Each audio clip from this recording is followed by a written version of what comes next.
Hey, what's up, y'all? This is MadMave. Welcome back to the channel and welcome back to another review.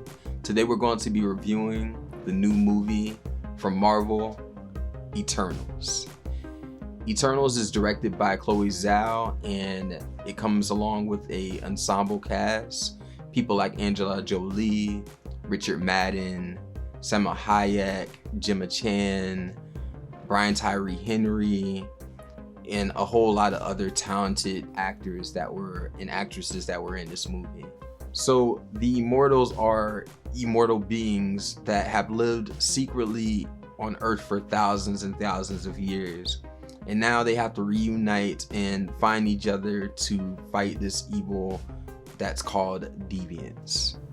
So I would say that the first 20 minutes of this movie starts off real strong. They give you a good amount of things that when it comes to the Eternals of, just them as a team, what they can do, how long they've been here before and everything, and a couple other elements that I felt was really, really good to show to get the audience engaged. I would say the villain, his presence is not that strong in this movie.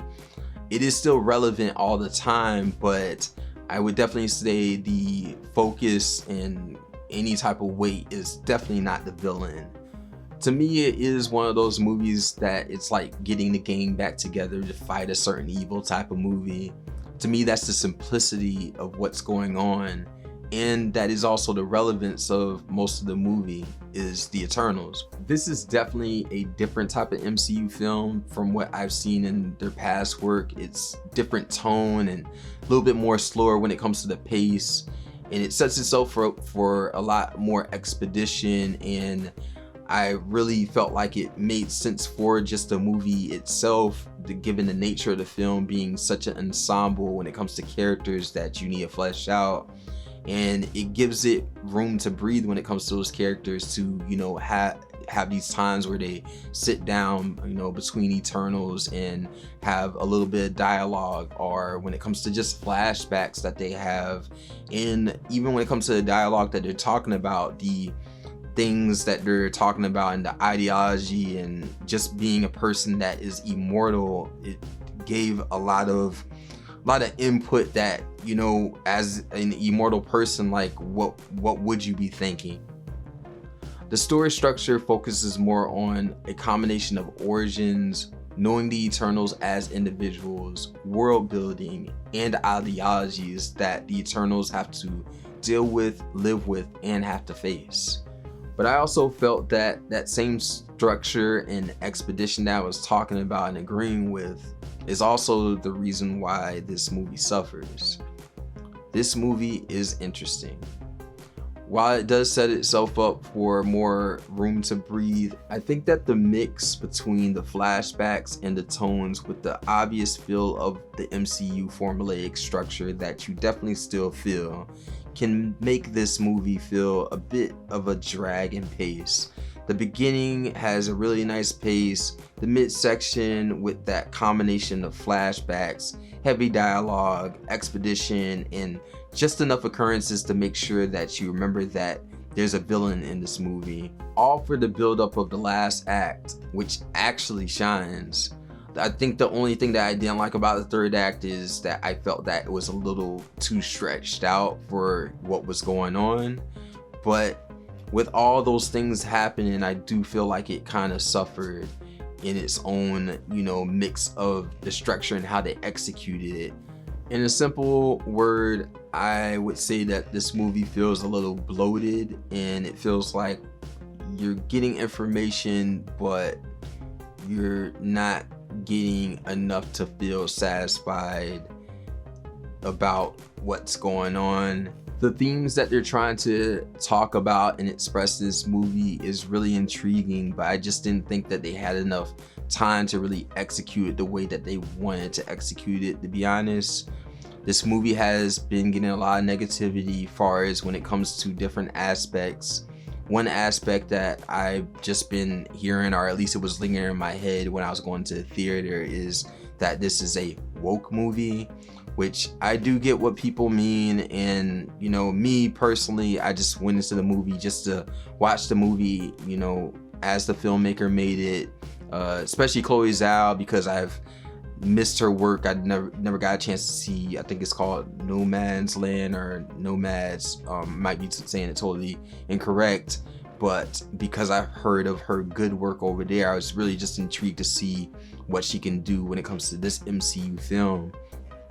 And again, when it comes to all that, I mean, personally, I didn't really care about it, but it is got a little bit of that in there, but it did not bother me.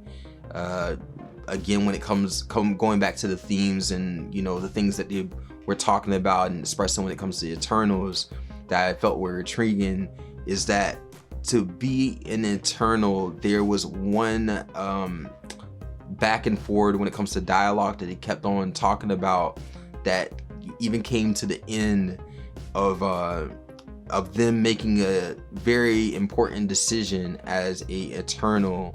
And I just felt like that the thing that I'm talking about, which I'm not gonna spoil, was just really heartfelt to be, you know, I mean, it's a decision that shouldn't be made by one person, and it kind of leans on them to make these decisions not only for themselves but for an infinite amount of life.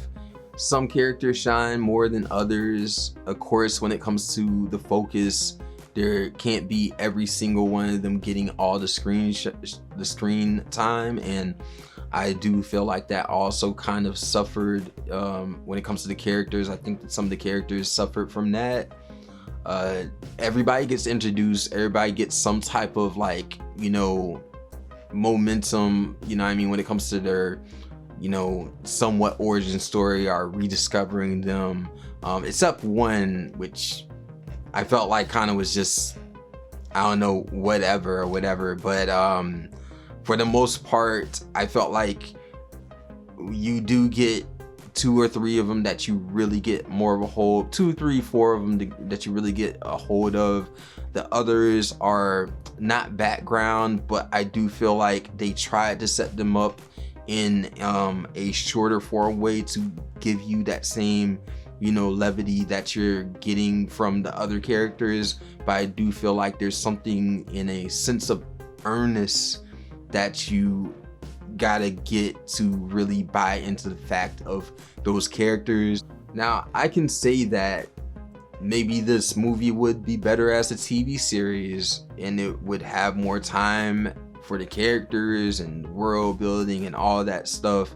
And of course that could work too, but I do feel like the structure that they did pick to go with was the right structure to go with. It was just the execution, how they did it, and I just felt like it's a lot going on for this movie, and when there's a lot, it can either translate or just feel very bloated. And I do feel like there is a bit of, especially the midsection again, felt very bloated and can feel kind of slow in its own way. But that's all I really had when it comes to my flaws, or at least the flaws that I've seen in the movie. Other than the villains, which I'm not going to talk about too much, I personally think that the villains were kind of a miss.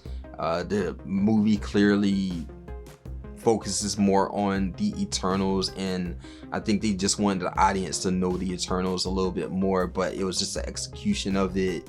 And again, the CGI villains, we've seen this kind of time and time again, but they are important to the actual story, but they're just not very relevant, and I didn't care about them. But the third act, which did have the villains and the CGI, was amazing. I thought that was a very strong third act. So get ready for, you know, action-packed Marvel type of stuff going on, and they did it well. The only thing that I had gripes about was I just felt like the occurrence and what was going on and what was supposed to happen, I just felt like it was a little stretched out far as time, but that could be like a little nitpick that I'm just overthinking. But other than that, my score for Eternals is, I gave it a 7 out of 10. So when it comes to this video, comment down below if you liked the movie. If you didn't like the movie, would love to hear your thoughts. But for now, like the video if you like the video, subscribe if you want to get more notifications and you want to know when my videos come up. But for now, y'all have a great day. MadMave is out.